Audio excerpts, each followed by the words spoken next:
Hi, my name is Brian Moores and I'm a physician at Bariatric Medicine Institute.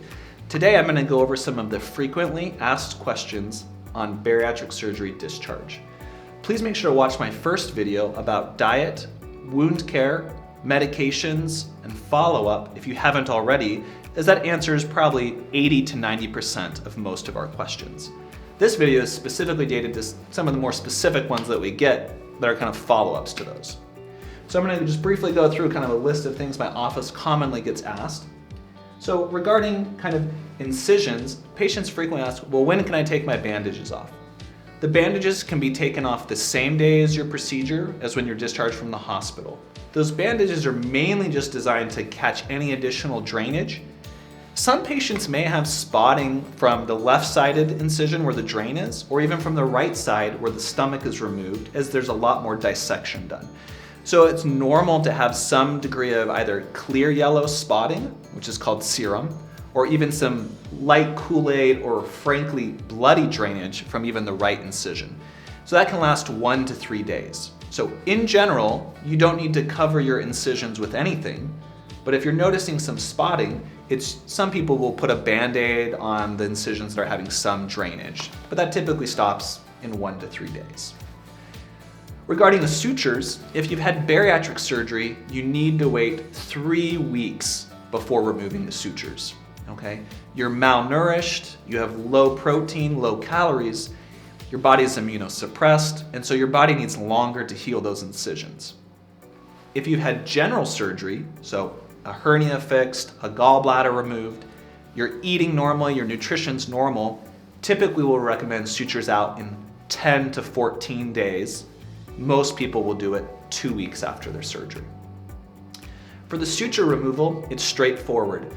You're often sent home with a suture removal kit. Basically, you'll grab the knot, you pull it away from the skin pretty forcefully, and you'll take the little scissors and go underneath one of the loops and snip it, and it should come right out. If you've lost the suture removal kit, you can also use some standard scissors, or you could even use a fingernail clipper. And again, the office is always happy to help, so please call us and make an appointment. We're always happy to see you and do it for you as well. So next, I'm going to find some more questions that get asked. We get asked, when can I bathe, shower, or swim? So you can shower the same day as your surgery if you got discharged the same day. The wounds, while they're not waterproof, you can shower with soap and water, let everything run over them, and just pat the incisions dry. They won't be harmed. Bathing, there's not a specific restriction, but most people would recommend waiting about 2 weeks before bathing in like a jacuzzi or a pool or freestanding water. It takes about 2 weeks for the skin to fully heal over the top, but by the 2-week mark, pools and jacuzzis are safe. What happens if I develop a rash? Well, please take a picture of the rash, send it to one of the MAs or the office so that a provider can review it. Some people will have either a rash or a reaction to one of the surgical preps we put on the skin. Some people can be having a rash to the blood thinner called Eliquis. And so what we do with the rash is very specific to their type of rash and the distribution of the rash. So in general, we need pictures and we need information from the patient about that before we can decide. But often that will require a short visit with a provider to review the rash and what to do about it. How do you know if my wound is infected? Well, the biggest thing is a wound that's getting worse and not better might be infected. In general, the wounds are gonna just have a little bit of scaling, they're gonna have a little rim of redness, and they'll be a little itchy. Wounds that are infected, we worry about 3 things. One is they tend to get very tender. So if wounds start getting more and more tender, if they start getting red, swollen, and that redness is spreading, that can indicate a skin infection. Or if the stitches kind of pop out and pus starts draining from them, those things could indicate an infection. And again, either pictures, an in-office visit, or again, a video visit where the PA or the physician reviews those wounds is the best way to know for sure. How soon can I work out and how intense? In general, after weight loss surgery, there are no weightlifting restrictions and there are no activity restrictions. If you felt like it, you could start going to the gym the next day and running the next day. Now, would I recommend that? No. I tell people the first month is for recovery and we just want people to slowly transition back into that. But in general, we recommend 2 weeks off of work for people with, desk or active jobs. And at that 2-week mark, you're released fully back to work. No lifting restrictions, no activity restrictions. Remember, you were stabbed 4 to 5 times. And so those stab wounds through the muscle do take 4 to 6 weeks before those muscles have fully healed. So it'll be uncomfortable as you get in and out of bed, as you start doing mild cardio or you start getting up or down, you'll have discomfort. But just know, by that 2-week mark, there's no harm that you'll cause by doing activities. The key thing to know is that there's no rush, okay? Everyone wants to get back to cardio or weightlifting, but the gains in that first month are pretty negligible. The big thing that we want patients doing is just walking at least 4 to 6 times a day to prevent blood clots in the calf. When can I take non-steroidal anti-inflammatories like ibuprofen or Motrin? So if you've had a sleeve gastrectomy or a duodenal switch, you can take ibuprofen, Aleve, Motrin, or NSAIDs anytime, okay? While we typically try to avoid them in the first 1 to 2 months right after surgery, as they can cause a little bit more gastric inflammation, they are safe to take, as well as Tylenol. So if you need to take some ibuprofen for breakthrough pain, if you have a migraine, if you're having a menstrual cramp, it's safe to take ibuprofen for 3 to 5 days at a time. If you're taking them for more than a week, we highly recommend that you start taking an acid blocker like omeprazole or pantoprazole daily. If you've had a gastric bypass, you are never allowed to take ibuprofen, Aleve, or Motrin. NSAIDs as a class of medications are always contraindicated, and you should never take them, as they can lead to gastric ulcers or bleeding or cause other issues. Okay, so sleeve gastrectomy, duodenal switch, they're always safe, but we try to limit it in the first month unless really needed. And then for gastric bypass, we say never. Can I lift objects without hurting my incisions? Yes, there's no weightlifting restriction. Again, it's just uncomfortable. Ointments, can I apply them to my incision? They're not needed. Wounds that have some moisture on them do heal quicker, so often we'll just recommend a little Vaseline or even a little Aquaphor. We don't typically recommend triple antibiotic ointment or bacitracin, as people can have allergic reactions, so I would stay away from those. But in general, you don't need to put anything on. I have heartburn at night. What should I do to take it? Heartburn after weight loss surgery is very common. We've taken your large stomach and we've turned it either into a skinny tube, a tiny pouch, or it's much smaller. So there's much less space for the liquid and fluid to move around in. The other thing is that your belly has a lot of positive pressure in it, and your chest, where you suck air in, has negative pressure. So right now there's kind of a pressure gradient where that acid's kind of being pushed from your belly up into your chest. So heartburn is one of the most common complaints that we'll get in the first couple months, and it's safe to take any heartburn medication. You can take Tums as frequently as you'd like. You can take famotidine, which is a mild blocker. It's called an H2 blocker. Or you can take omeprazole or pantoprazole once or twice a day. That's what we call a PPI, or proton pump inhibitor, which is the strongest acid blocker. All of those medications work through different mechanisms, and so depending on how much heartburn you're getting, you can actually take all 3 of them. Again, twice a day is the limit for famotidine and pantoprazole, and Tums you can take as frequently as you like. We do encourage that people try not to eat 3 to 4 hours before bedtime, as that can worsen the heartburn. So try to avoid that. And sometimes people need to sit upright to help with the heartburn as well. The paperwork states I need to call the office 2 days after surgery if I've not had a bowel movement. That one's not very accurate. In general, it might be 3 to 5 days after your surgery before you poop.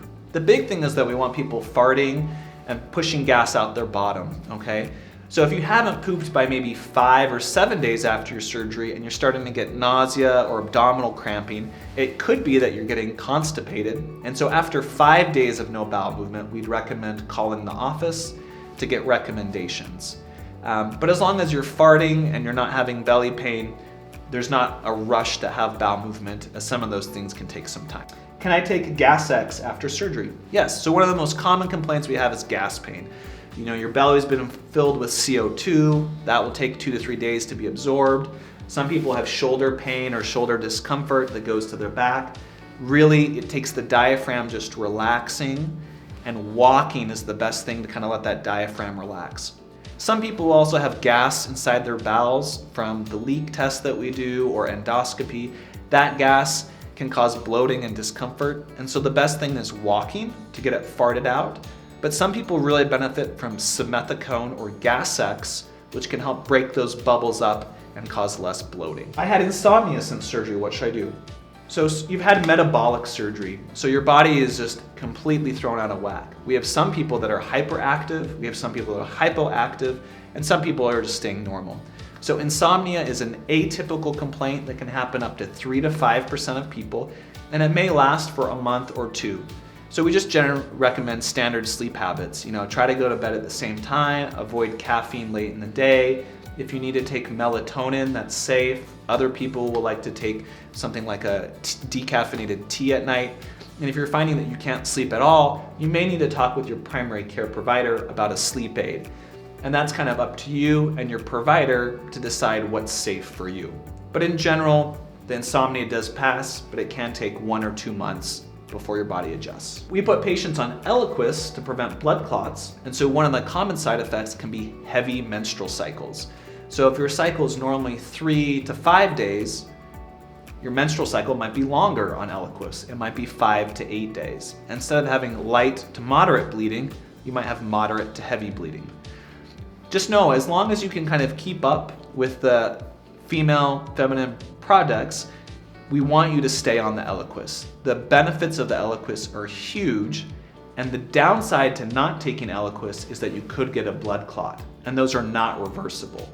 So again, if you find that your menstrual bleeding is lasting too long or you can't manage it, then we do recommend calling the office. We can switch you to other blood thinners, but in general, for heavy periods, we do not recommend stopping the Eliquis. Other people may get a bloody nose if their nose gets too dry. Some people, if they get constipated and they have hemorrhoids, can have some bleeding from a hemorrhoid, but almost all of those are self-limited and don't lead to ER visits or major bleeding. How much should I drink per hour? How do I track my calories? And do my protein shakes count towards my total liquids? Yes, they do. So in general, we want people to get to at least 400 calories a day, and that's generally 2 protein shakes a day, or 400 calories a day is kind of the minimum in the first week or two. Just be aware, of the 60 ounces of liquids we recommend a day, half that should be calories. And when you drink things that have calories in them, protein, fats, other things, it's gonna make your body cause more squeezing. So drinking things with calories may cause more nausea or more cramping, but we need you to get to those goals. Otherwise, the malnourishment and the hypoglycemia can cause other issues like dehydration or nausea. That kind of becomes this self-feedback loop where people don't eat at all and may require a feeding tube. Now, of those 60 ounces, again, 2 protein shakes is on average 20 to 26 ounces. That does count towards your goal. Or if you're getting this through soups, that does count towards your goal. Things like Gatorade Zero do count towards your goal. How do we track fluids? Well, you've just got to measure it. So you have to know what container you're drinking out of, how many ounces are in it. And in general, we recommend doing at least 4 to 6 ounces an hour. Okay? If you're awake for 15 hours, and you're sleeping for 9 hours, that means that you need to drink at least 4 ounces an hour while you're awake. If you sleep or you don't drink, then you gotta do more. So there's no limit to how many ounces you can drink in an hour. You could do 8 ounces, 12 or 16. The liquids do go straight through, but the key thing is just keeping up. 4 ounces at a minimum. And the best way to do that is just set a reminder on your phone. Every 15 minutes it beeps, you drink 1 ounce, which is about 1 shot glass. So often, if people have gone home from the hospital and they have little medicine cups, I just recommend they keep 4 medicine cups nearby, fill half with water, fill half with protein shakes or broths, and just every 15 minutes, drink 1 ounce, okay? All right, well, I think that's kind of all the frequently asked questions that we get about drinking, wound care, infections, Gas-X, ibuprofen, Aleve. but we always know there's more. So if you think of any great questions, you can ask them in the comments. We're happy to upload a video later, or you can call the office. Our staff is great at answering questions. So congratulations on your safe bariatric surgery, and we look forward to your success.